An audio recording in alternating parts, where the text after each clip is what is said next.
D'énormes blocs de béton échoués sur la plage. Voici tout ce qu'il reste du plus grand port artificiel de la Seconde Guerre mondiale.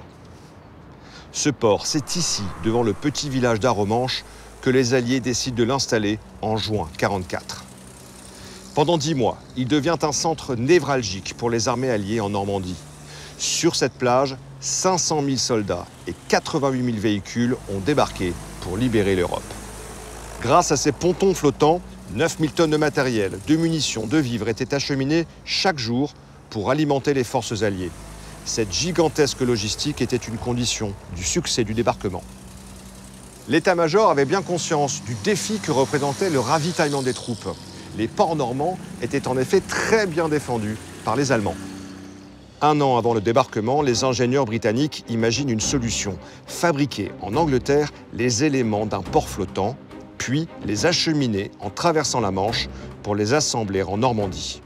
Aujourd'hui encore, on peut voir les éléments préfabriqués qui sont arrivés ici à partir du 7 juin pour former la première ligne du port. Elle était constituée de 115 grands blocs de béton armé posés sur le fond marin et de 18 vieux navires que les Britanniques ont sabordés sur place. Le tout formait une digue pour atténuer la houle. À l'intérieur de la zone abritée, des grandes plateformes flottantes sont installées sur vérin. Elles montent et descendent selon les marées et permettent aux navires d'accoster.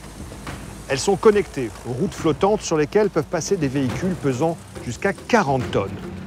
L'ensemble du port, avec ses multiples pontons, s'étale sur une largeur de 4 km. À l'origine, 2 ports ont été assemblés. L'un ici à Arromanches et un autre à 17 km à l'ouest, à Omaha Beach. Mais le 19 juin 1944, une terrible tempête détruit celui d'Omaha. Au final, le port d'Arromanches a-t-il été la clé du succès allié en Normandie?